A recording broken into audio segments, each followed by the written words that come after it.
بسم اللہ الرحمن الرحیم۔ ایاک نعبد و ایاک نستعین۔ اللہ تیری عبادت کرتے ہیں اور تیرے سے مدد مانگتے ہیں۔ میرے پاکستانیوں، کل رات 12:30 بجے ایک پریس کانفرنس کی رانا ثناء اللہ نے، اور اس پریس کانفرنس کے بعد میرے میں اب کوئی شک نہیں رہا کہ جو تحریک انصاف کی خواتین، انہوں نے جس طرح ان کو پکڑا اور جس طرح ان کو جیلوں میں ڈالا، اور پھر جو ہمیں خبریں آ رہی تھیں کہ ان کے خلاف کس طرح کا سلوک کیا گیا، ان کو ریپ کا بھی ہم نے سنا، تو جب اس نے پریس کانفرنس کی، یہ میرے سارے شک دور ہو گئے، کیونکہ اس نے باتیں کی، اس کا مطلب دو چیزیں ہیں۔ یا ان کو ڈر لگ گیا کہ جب وہ خواتین نکلیں گی جیلوں سے تو وہ بتائیں گی کہ ان سے کیا ہوا، یا اس کی تیاری کی ہے، اور یا ان کو یہ خوف ہے کہ کوئی چیز ایسی ہو گئی ہے جو ان سے اب سنبھالی نہیں جا رہی، اور اس کی وجہ سے ان کو ڈر لگا ہوا ہے کہ وہ اگر بات نکل آئی تو پہلے سے تیاری کر لو کہ یہ کوئی بہت بڑی سازش تھی، تحریک انصاف نے خود ہی سب کچھ کروایا۔ دیکھیں، میں آج اپنی ساری پاکستانی قوم کے سامنے میں آپ کو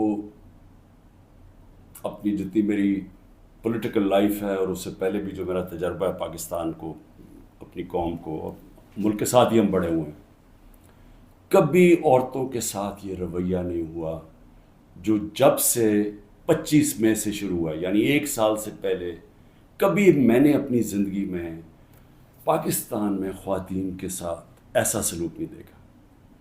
میں جب یہاں سے برطانیہ گیا تو ایک بڑی ہم وہ کہتے تھے جی ہم نے عورتوں کو بڑی بری طرح رکھتے ہیں۔ میں سمجھتا تھا کہ جو ہم عورتوں کی اس ملک میں عزت کرتے ہیں دنیا میں نہیں کی جاتی، اور میں نے دیکھا ہے اس طرح کی عزت نہیں کی جاتی عورتوں کی، اور کیونکہ یہ ہماری صرف روایت ہی نہیں ہے، یہ ہمارا دین کا حصہ ہے۔ اب میں بتاؤں کہ 25 مئی کو کیا ہوا۔ 25 مئی کو دروازوں توڑ کے گھروں میں گھس گئے، رات گئے، نہ چادر نہ چار دیواری۔ اگر انہوں نے نہ فکر کی کہ وہاں عورتیں ہیں، عورتوں کو کئیوں کو اٹھا کے لے گئے، بچوں کو اٹھا کے لے گئے۔ ہمیں آہستہ آہستہ جب خبریں ملی، میں مانوں ہی نہ کہ یہ ہوا ہے۔ جب ہم اپنی عورتوں ایم پیز کو ملے، تو آہستہ آہستہ جب ہماری عورتوں کی تنظیموں کو ملے، پھر جو اپنے ایم پیز مرد کو ملے، انہوں نے سب نے آہستہ آہستہ ایک ہی کہانی سنائی کہ پلان کر کے یہ کیا گیا تھا خوف پھیلانے کے لیے، اور انہوں نے زبردستی بدتمیزی کی، یعنی ایک پلان کر کے کہ دہشت پھیلے۔ یہ اس طرح انہوں نے لوگوں کے گھر توڑے ہیں اور گھروں میں گھسے ہیں۔ تب بھی انہوں نے گاڑیاں توڑی۔ ڈاکٹر یاسمین کی تصویر ہے، وہ گاڑی میں بیٹھی ہے، اس کی گاڑی توڑ رہی ہے پولیس۔ تو یہ ایک پلان تھا، لیکن پھر اس وقت نہیں مجھے پتا تھا یہ پلان ہے، لیکن آہستہ آہستہ اب مجھے کوئی شک نہیں کہ یہ ایک پورا پلان ہے کہ عورتوں کو ڈی پولیٹیسائز کیا جائے۔ آدھی آبادی جو پاکستان کی ہے اس کو کسی طرح سیاست سے باہر رکھا جائے۔ اس کو دیکھ کے جو مرد ہیں، جو خاوند ہیں، جو باپ ہیں، جو بھائی ہیں، وہ اتنے خوف زدہ ہو جائیں کہ یہ عورتوں سے اتنا ظلم ہوتا ہے، یا عورتوں سے جس طرح کا یہ انہوں نے سلوک کیا ہے جیلوں کے اندر، یا اس سے پہلے جب یہ پرامن احتجاج کر رہی تھی جس طرح مارا ہے عورتوں کو، تو اتنا ان کو خوف آ جائے کہ وہ عورتوں کو کہیں آپ گھر بیٹھنا ہے، آپ نے سیاست میں شرکت نہیں کرنی۔ اور اس سے بڑا ظلم کسی معاشرے پہ ہو ہی نہیں سکتا کہ آپ 50% اپنی آبادی کو پولیٹکس سے باہر رکھتے ہیں۔ تحریک انصاف وہ جماعت ہے، اور مجھے فخر ہے اس پہ کہ پہلی دفعہ خواتین نے اس تعداد میں اس میں شرکت کی۔ ہمارے جلسوں میں فیملیز آنی شروع ہوئی، کبھی پاکستان کی تاریخ میں ایسے نہیں ہوا۔ فیملیز، پڑھے لکھے لوگ، غریب سے، پردہ دار خواتین سے، انگلش میڈیم، ہر قسم کی خواتین ہمارے جلسوں کے اندر آئیں اور شرکت کی، اور پھر ایکٹیو ہوئی، اور پھر سوشل میڈیا جب آیا تو اس کے اوپر ایکٹیو ہو گئی خواتین۔ تو میں سمجھتا ہوں کہ اس سے خوشائن چیز ہو ہی نہیں سکتی ایک معاشرے میں۔ اس کا مطلب کہ ایک معاشرہ جاگ گیا ہے، اور جب ایک جاگا ہوا معاشرہ ہے وہی اپنے حقوق لیتا ہے، وہی جمہوریت ہوتی ہے۔ جس جمہوریت کے اندر لوگ نکلتے نہیں ووٹ ڈالنے کے لیے، 15-20% ٹرن آؤٹ ہوتا ہے، وہ جمہوریت تو ہوتی نہیں ہے. اس کا مطلب کہ لوگوں کو فرق ہی نہیں پڑتا کون آئے کون جائے، یعنی لوگ ڈی پولیٹیسائز ہو جاتے ہیں. اب ہماری تاریخ کیا ہے؟ پچھلے 60 سالوں کے اندر آدھا وقت فوج نے حکومت کی ہے، آدھا وقت دو خاندانوں نے کیا ہے. اور جب ملٹری ڈکٹیٹرشپ آتی تھی تو اس کی پہلی کوشش ہوتی تھی کہ لوگ ڈی پولیٹیسائز ہو جائیں، کہ پولیٹکس بہت بری چیز ہے، لوگ پولیٹکس سے ہٹ جائیں. اور وہ اس لیے چاہتے تھے کہ جب ایک لوگ ڈی پولیٹیسائز ہو جاتے ہیں تو اس کا مطلب یہ ہوتا ہے کہ ان کا یعنی ان کو فرق ہی نہیں پڑتا کہ ملک میں جو مرضی کیا جائے، یعنی کوئی ناانصافی ہو، کوئی حقوق ان کو فکر نہیں ہے، یا ان کا خیال ہے کہ کچھ ہو ہی نہیں سکتا، تو وہ چپ کر کے گھروں میں بیٹھ جاتے ہیں اور پھر ڈکٹیٹر پوری طرح حکومت کرتا ہے. اب یہ وہی فیز آ گیا کہ ایک آہستہ آہستہ ایوولوشن سے ہمارا ملک آگے بڑھنا شروع ہوا. ہم نے ایک بہت بڑی موومنٹ ہوئی جس کو کہتے ہیں لائرز موومنٹ. وکیل جب آزاد عدلیہ کے لیے نکلے، میں جیل میں گیا، ہم نے سب نے شرکت کی. وہ پہلی دفعہ پڑھے لکھے طبقے نے شرکت کی کہ جب تک عدلیہ آزاد نہیں ہوگی ہمارے حقوق کی حفاظت نہیں ہوگی، اور آزاد عدلیہ جمہوریت کی حفاظت کرتی ہے. تو وہ ایک بہت بڑا مائل سٹون تھا، کیونکہ ہمیشہ پاکستان کی عدلیہ جدھر پاور ہوتی تھی، جو حکومت ہوتی تھی اس کے ساتھ چلتی تھی، اور نظریہ ضرورت لے آتی تھی کہ آئین بھی اگر طاقتور توڑنا چاہے تو اس کو موقع دے دیتی تھی آئین توڑنے کا. اس لیے ہمارے کبھی صحیح معنی میں حقیقی جمہوریت آئی نہیں. اور حقیقی جمہوریت کا مطلب ہے حقیقی آزادی. دیکھ لیں، پہلے یہ سمجھ آئے، جمہوریت جب حقیقی ہوتی ہے تو اس کا مطلب آپ کے جو فنڈامنٹل رائٹس ہیں، آپ کے جو حقوق ہیں، ان کی حفاظت کرتی ہے ملک کی عدلیہ. ملک کی عدلیہ گورنمنٹ کو کوئی غلط کام کرنے نہیں دیتی، کیونکہ وہ آئین کے بیچ میں چلتی ہے. اور پھر جب آپ کے ملک کے اندر لوگوں کے حقوق مل جاتے ہیں اور ان کی عدلیہ ان کے حقوق کی حفاظت کرتی ہے، وہ آزاد ہو جاتے ہیں اور وہ ملک پھر اوپر چلے جاتے ہیں. میں آپ کو ایک چھوٹی سی مثال دیتا ہوں کہ یورپ جب آزاد ہوا، جب دوسری جنگ عظیم ختم ہوئی، تو سارا جو ویسٹرن یورپ تھا وہاں جمہوریت آ گئی. صرف اسپین میں نہیں آئی، وہاں ڈکٹیٹرشپ تھی. 50 سال کے بعد دیکھیں کہ سارا ویسٹرن یورپ آگے نکل گیا، خوشحال ہو گیا، اور اسپین پیچھے ہے، حالانکہ اسپین بھی ایک وقت پہ بڑا امیر ملک تھا. تو جمہوریت، آزادی، خوشحالی، یہ سب ساتھ چلتے ہیں، لیکن بنیاد ان کی انصاف میں ہے. انصاف کا مطلب ہے کہ جب ایک معاشرہ آپ کے اس کی عدلیہ فنڈامنٹل رائٹس پروٹیکٹ کرتی ہے تو وہ آزاد ہو جاتے ہیں، وہیں جمہوریت آتی ہے، وہیں خوشحالی آتی ہے. تو یہ ایک سفر کر کے ہم یہاں پہنچے ہیں. آزاد عدلیہ کی موومنٹ ہوئی، عدلیہ آزاد ہو گئی. عدلیہ نے بہت تو بڑی دیر تک، اور ایسا کہ لوگوں کو اعتماد ہوتا تھا کہ حکومت ہمارے سے زیادتی نہیں کرے گی، ہم عدلیہ کے پاس چلے جائیں گے. میرے 3.5 سال میں مکمل طور پہ عدلیہ آزاد، کسی قسم کی مجھے کوئی بتائے کہ ہم نے انٹرفیرنس کی ہو. مکمل طور پہ میڈیا آزاد. ذرا موازنہ کریں آج جو میڈیا کا حال ہے اور جو ہمارے دور پہ تھا. 80% تنقید ہماری گورنمنٹ کی ہو رہی ہوتی تھی، حالانکہ اس گورنمنٹ نے کرونا سے دنیا نے ایکنالج کیا پاکستان کے، جس طرح ہم نے کرونا کو ہینڈل کیا. ٹاپ 3 دنیا میں ملک تھے. دنیا نے ہمارے احساس پروگرام کو ایکنالج کیا. دنیا نے جو ہم نے پہلی دفعہ ماحولیات کے اوپر ملک کی تاریخ میں جو ہم نے درخت اگائے، جو بلین ٹری سونامی جس کو کہتے ہیں، دنیا نے مانا اس کو. بورس جانسن نے، جو برطانیہ پرائم منسٹر، یو این میں تقریر میں نام لیا میرا اور کہا کہ ہم اس طرف آگے جا رہے ہیں. پہلی دفعہ ڈیمز بنانے شروع کیے 50 سال کے بعد. تو وہ حکومت جو اپنے ملک کی اکانومی کو بھی لا کے کھڑا کر دیا، اور 6.1%، کوئی کہتا ہے 5%، یعنی تاریخ کی وہ چند لمحے تھے جب سب سے زیادہ ملک آگے بڑھ رہا تھا. لیکن اس کو تنقید کتنی ہوئی؟ ذرا اٹھا کے دیکھنا اخبار، آپ صرف ٹی وی پروگرامز دیکھ لیں، ہمیں سارا وقت تنقید ہوئی. ہمارے ہاں 3 لانگ مارچز ہوئی. ایک بتائیں کہ کسی کے اوپر کوئی FIR کاٹی، کسی کو کوئی گھروں میں گھس کے کوئی روکنے کی کوشش کی. تو یہ جو ہوا ہمارے ساتھ 25 مارچ کے بعد، یہ پلان کے ہوا تھا. یہ ہماری جمہوریت کو جو جتنا نقصان اب پہنچا ہے، میں جنرل مشرف کی ڈکٹیٹرشپ مجھے یاد ہے، اس طرح کے حالات نہیں تھے وہاں. جنرل مشرف کے دور میں تو میڈیا بھی چل رہا تھا، وہاں تو میں اپوزیشن میں تھا، ہمیں تو کبھی اس طرح کی سختی نہیں ہوئی. تو یہ تو اب وہ جنرل ضیاء کے دور پہ پہنچ گئے ہیں. تو مجھے تو نہیں پتا کہ جنرل ضیاء کے دور میں کس طرح اپوزیشن کو کیا. ہم نے سنا ہے کہ پیپلز پارٹی کے اوپر بڑی سختی تھی، لیکن جو اب ہو رہا ہے یہ تو ہماری ساری جمہوریت کی نگیشن ہو گئی ہے. نہ یہاں فنڈامنٹل رائٹس ہیں، نہ یہاں سپریم کورٹ کے فیصلے مانے جاتے ہیں، نہ کانسٹیٹیوشن کے اوپر جب کانسٹیٹیوشن کہتی ہے 90 دن میں الیکشن، نہ وہ الیکشن ہو رہے ہیں. گورنمنٹ اس کی پرواہ نہیں کرتی. عدالتیں بیل دیتی ہیں، پکڑ کے دوسرے کیس میں اندر ڈال دیتے ہیں. عدالتیں کہتی ہیں ہمیں عمران ریاض کو یہاں لے کے آؤ یا کسی اور کو لے کے آؤ، اس کی پرواہ نہیں کی جاتی.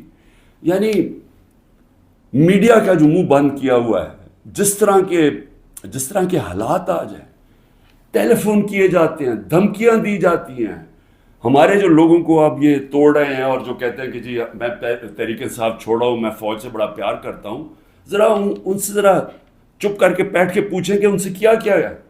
ان کی دھمکیاں دی گئی ہیں کہ تمہاری فیملیز کو نہیں ہم چھوڑیں گے، تمہارے بزنسز ختم کر دیں گے. یہ کب ہوا تھا پاکستان کی تاریخ میں؟ ان کے رشتہ داروں کو پکڑ لیتے ہیں، جو باہر بیٹھے ہوئے پاکستانی، وہ اگر ٹویٹ کر دیں ان کے رشتہ داروں کو پکڑ لیتے ہیں یہاں پاکستان میں، جن کا کوئی تعلق ہی کسی سے نہیں ہے. یعنی جس طرح کی چیزیں اب ہو رہی ہیں، اس کا تو کوئی تصور بھی نہیں کوئی کر سکتا تھا ہوگا. تو جمہوریت تو ختم ہو گئی ہے پاکستان میں. اس لیے میں آج اپنی سپریم کورٹ، اپنے 15 ججز سپریم کورٹ، اپنی ساری قوم کی طرف سے، وہ پارٹی جو اس وقت سب سے بڑی پارٹی ہے پاکستان میں اس کی طرف سے، بلکہ اپنی عوام کی طرف سے میں آپ کو آج اپیل کرتا ہوں کہ سارا ملک اب آپ کی طرف دیکھ رہا ہے. یہ تاریخ یاد رکھے گی آپ کا رول. اب تک ہمیں ایسے نظر آ رہا ہے کہ آپ طاقتور کے سامنے آپ آہستہ آہستہ اپنی پاور کنسیڈ کیے جا رہے ہیں، اپنی آزادی کھوئے جا رہے ہیں. ہمیں نہیں نظر آ رہا کہ آپ سٹینڈ لینے کے قابل ہیں ان طاقتور کے سامنے. کیونکہ جس طرح ہمارے فنڈامنٹل رائٹس ہر روز، میں ہر روز کی اب بات کر رہا ہوں، رات عمر ایوب کے گھر میں گھسے، وہاں سارا دوسری دفعہ گھر میں گھسے، وہ تو چھپا ہوا ہے، اس کا سارا گھر توڑ دیا. شہزاد اکبر وہ انگلینڈ بیٹھا ہوا ہے، اس کا جو بھائی ہے وہ پوری طرح نارمل نہیں ہے، وہ اسپیشل چائلڈ ہے، جس طرح ذل شاہ تھا. رات اس کے گھر میں گھسے، اس کو اٹھا کے لے گئے. یعنی جو ہو رہا ہے اب، ہر روز ہمارے فنڈامنٹل رائٹس کی وائلیشن ہو رہی ہے. اور پھر کوئی اس وقت ہمیں نظر نہیں آ رہا کہ ہمارے کو حفاظت کرنے کے لیے ایک ایسی عدلیہ ہے جو ہمارے رائٹس کو پروٹیکٹ کرے گی. تو میں اس لیے آپ سے اپیل کر رہا ہوں کہ یہ بڑی مشکل سے ہم جمہوریت کا سفر طے کر کے یہاں پہنچے. اس وقت آپ کو سٹینڈ لینا پڑے گا، نہیں تو تاریخ یہ یاد رکھے گی کہ جب قوم کو ضرورت تھی کہ ایک فیشسٹ گورنمنٹ جو بالکل جمہوریت کو رول بیک کر رہی ہے، وہ جب یہ کر رہی تھی تو پاکستان کے سپریم کورٹ نے جمہوریت اور اپنی جو ڈیوٹی تھی، ان کی جو ذمہ داری تھی کہ پاکستان کی جمہوریت، پاکستان کی عوام کے ساتھ کھڑے ہوں، انہوں نے اپنا وہ ذمہ داری پوری نہیں کری. اس لیے میں بڑے رسپیکٹفلی آپ سے آج اپیل کر رہا ہوں کہ سب سے پہلے تو ایک کام کریں کہ ہماری جو عورتیں جیلوں میں ہیں، جنہوں نے صرف اپنا رائٹ تھا، ان کا حق ہے، آئین ان کو حق دیتا ہے پرامن احتجاج کرنے کا، جدھر بھی کر سکتی ہیں. اگر انہوں نے مجھے دیکھا، ہمارے لوگوں نے دیکھا کہ مجھے غیر قانونی طریقے سے اغوا کر کے لے کے جا رہی ہے رینجرز جو پاکستانی فوج ہے، اور لوگوں کو ڈنڈے مارے، مجھے مارا، جس طرح مجھے لے کے جا رہے تھے، تو کیا ان کا حق پرامن احتجاج کرنے کا نہیں تھا؟ اور انہوں نے کدھر احتجاج کرنا تھا؟ GHQ کے سامنے کرنا تھا، جو بھی آرمی جدھر ہوگی ادھر ہی کرنا تھا، کنٹونمنٹ میں کرنا تھا، اور کدھر جا کے وہ احتجاج کرتے. پرامن احتجاج کرنا ان کا حق تھا. جو وہ نہیں کرنا، جس نے بھی کیا ہے اس کے اوپر سخت ایکشن لینا چاہیے. جنہوں نے جلایا، جنہوں نے توڑ پھوڑ کی. میں پہلے دن جب سپریم کورٹ کے چیف جسٹس کے سامنے کہا، مجھے تو پہلی دفعہ پتہ چلا ہوا کیا میں نے تو تب مذمت کی تھی، اور میں کہا ان کے اوپر ایکشن لو، کیونکہ غیر قانونی چیز کے اوپر ایکشن لو. لیکن اس کی آڑ میں جو ہو رہا ہے، جس طرح یہ ملک کو ساری جمہوریت رول بیک کی جا رہی ہے، ایک پوری پارٹی کو بین کر، سب سے بڑی پارٹی کو پکڑ کے ہر آدمی کو جیلوں میں ڈالا جا رہا ہے. تو یہ پی ٹی آئی کے خلاف نہیں ہے، یہ جمہوریت کے خلاف ایکشن ہو رہا ہے، یہ ملک کی آزادی کے خلاف ہو رہا ہے. یہ تو ہمیں غلام بنایا جا رہا ہے، کہ ہمیں طاقت کا غلام بنایا جا رہا ہے. ہمیں یہ قانون کی حکمرانی نہیں ہے، اب یہ طاقت کی حکمرانی آ گئی ہے، یہ جنگل کا قانون ہے. تو آپ کو نمبر 1 وہ عورتیں جنہوں نے کسی جلاؤ گھراؤ میں نہیں تھیں، صرف وہ اپنا جو ان کا حق ہے، آئین حق دیتا ہے پرامن احتجاج کا، اس کی وجہ سے جیلوں میں ہیں. اور میں آپ کو بتا رہا ہوں کہ ان کے اوپر زیادتیاں ہو رہی ہیں، ہر کے نہیں. میں نے اڈیالہ جیل سے نہیں سنا کہ عورتوں سے زیادتی ہوئی، صرف ان کی کنڈیشنز بری ہیں جس طرح ان کو ٹھہرایا ہوا ہے، لیکن اور جگہ سے خبریں آ رہی ہیں. تو میں سب سے پہلے آپ سے ریکویسٹ کرتا ہوں، سو موٹو ایکشن لے کے ان کو تو باہر نکالیں. دوسرا، جوڈیشل انکوائری کریں.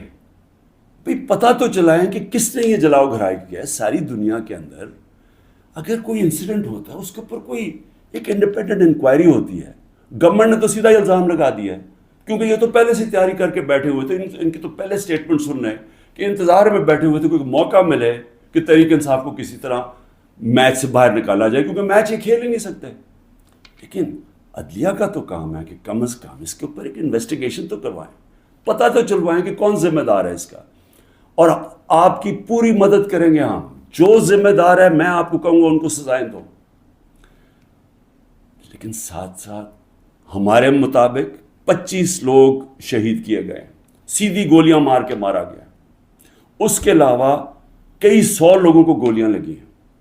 کون سی دنیا کے اندر پرامن احتجاج کے اوپر گولیاں چلائی جاتی ہیں اور پھر انویسٹیگیشن ہی نہیں ہوتی؟ کسی کے پاس ویپن نہیں تھی جن کو مارا گیا. کیا ان کا کیا ملک کی کوئی ذمہ داری نہیں ہے کہ کسی کو آپ قتل کرتے ہیں اور کوئی پوچھنے والا ہی نہیں ہے کہ کیا ایک جان لی ہے آپ نے؟ ان کے بھی گھر میں ماں باپ، بچے، بہن بھائی ہیں، تو کیا کوئی انویسٹیگیشن نہیں کرنی چاہیے اس کے اوپر؟ ابھی تک کوئی انویسٹیگیشن ہی نہیں ہے.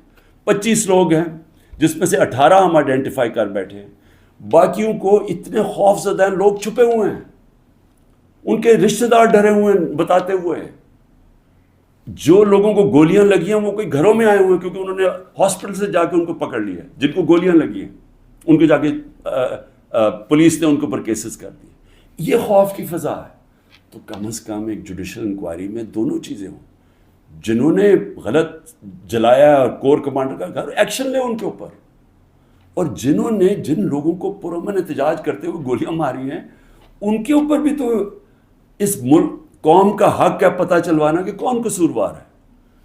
اور پھر تیسری چیز، جب ایک ملک کے اندر عدلیہ کے فیصلے نہیں مانے جاتے اور ججز وہاں بیٹھ کے رو پڑتے ہیں کہ ہم کیا کریں، ہم آپ کو بیل دیں گے، وہاں سے پھر پکڑ لیں گے، تو آپ بہتر یہ ہے کہ آپ پریس کانفرنس ہی کر دیں اور کہیں جی میں تحریک انصاف کا حصہ نہیں ہوں. تو یہ جو تماشا ہو رہا ہے، یہ تو سب سے زیادہ ہماری عدلیہ کے اوپر اب ساری قوم دیکھ رہی ہے کہ ایک آدمی کے اوپر سارے کچھ، وہ دہشت گرد بھی ہے، وہ سب کچھ ہے، لیکن ایک چیز وہ کہہ دے کہ جی میں آج تحریک انصاف چھوڑ رہا ہوں تو وہ سارا کچھ معاف ہو جاتا ہے. تو یہ کون سا قانون ہے؟ یہ تو جنگل کا قانون بن گیا. اس لیے میری ریکویسٹ یہ ہے کہ جو آئی جیز، جو پولیس والے حکم نہیں مان رہے عدلیہ کا، جس طرح عمران ریاض کو وہ کہہ رہے ہیں پروڈیوس کرو، وہ نہیں دے رہے، تو ان کے اوپر تو کنٹیمپٹ لگائیں تاکہ ہمیں پتہ تو چلے کہ کوئی اس ملک کے اندر قانون ہے. اگر قانون پہ نہیں چلیں گے تو کیا طاقتور کو کوئی سزا نہیں ملے گی، کیونکہ وہ اس وقت گورنمنٹ ہے. اس کے اوپر بھی لگایا جائے. اور جو ہمارے 23,000 لوگوں کی انہوں نے لسٹ بنائی ہے ہمارے کارکنوں کی، 23,000 کی، جس میں ہمارے خیال کے مطابق 10,000 سے زیادہ جیلوں میں. تو ان کے اوپر یہ پولیٹیکل ورکرز ہیں، کئیوں کے اوپر تشدد ہو رہا ہے. ان کے اوپر جو بھی ہے، اگر ان میں سے کوئی گلٹی ہیں یا انوالوڈ ہیں تو ان کو جیل میں رکھیں، باقیوں کو تو چھوڑیں، کیونکہ زیادہ تر لوگوں کو تو وہ تھے ہی نہیں وہاں. یعنی 3-4 جگہوں کے اوپر جدھر آگے لگی ہیں، جدھر آپ کو پتہ ہے کون لوگ ہیں، ادھر ان کے اندر جو انوالوڈ ہیں. لیکن جو سارے کارکن پاکستان سے پکڑ کے جیلوں میں ڈال رہے ہیں، تو میری ریکویسٹ ہے، یہ تو پالیٹکس ختم کر رہے ہیں، یہ تو پلان ڈیموکریسی کو وائنڈ اپ کرنا ہے. تو اس لیے میں آپ سے آج ریکویسٹ کروں گا اپنی سپریم کورٹ، سپیریئر جوڈیشری سے، کہ دیکھیں یہ صرف یہ نہیں ہے کہ تحریک انصاف کے اوپر ایکشن لیا جا رہا ہے، یہ ساری ہماری جمہوریت کو تباہ کیا جا رہا ہے. اور یہ بڑی مشکل سے ڈکٹیٹرشپ سے نکل کے پھر آتی تھی، پھر واپس ڈکٹیٹرشپ، بڑی مشکل سے ایولیوشن یہاں ہوئی ہے. اور جو عدلیہ کے لیے جو قوم کھڑی ہوئی تھی، اور جو لائرز وہاں بھی قربانیاں دی تھی، وہاں بھی جیل میں گئے تھے.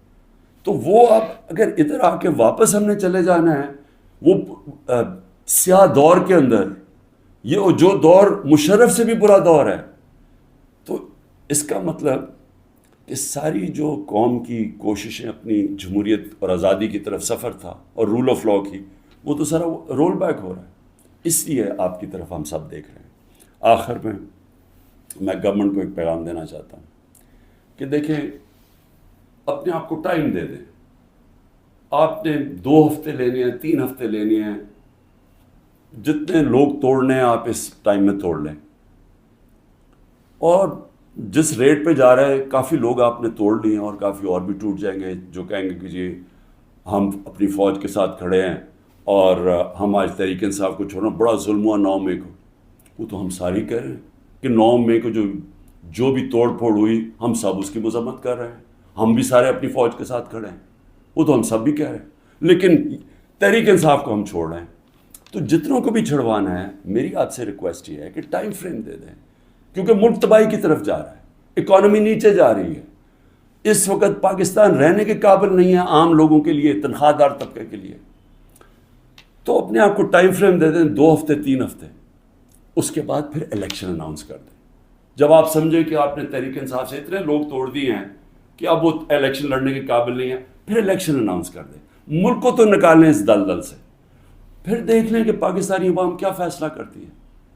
لیکن فیصلہ کر لیں، ٹائم نہ. اس وقت میں کوئی اپنی پاور کے لیے یہ نہیں کہہ رہا، میں اپنے ملک کی اب بات کر رہا ہوں.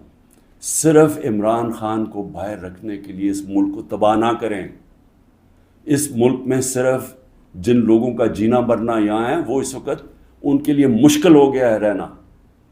جو چھوڑ کے جا سکتے ہیں، 9 لاکھ سے اوپر لوگ چھوڑ کے جا رہے ہیں ملک. اور جن لوگوں کے اس وقت اقتدار میں بیٹھے ہوئے ہیں اور جن کے ساتھ اسٹیبلشمنٹ ہے، ان کو تو فرق ہی نہیں پڑتا کہ ان کے پیسے باہر پڑے ہوئے ہیں، ڈالر میں پیسے ہیں، روپیہ گرتا جائے ان کو تو فرق ہی نہیں پڑنا. لیکن اس قوم کو فرق پڑ رہا ہے. اس لیے جلدی فیصلہ کریں. 4 ہفتے کے بعد جتنے توڑنے ہیں توڑ لیں، پھر الیکشن کروا دیں. شکریہ.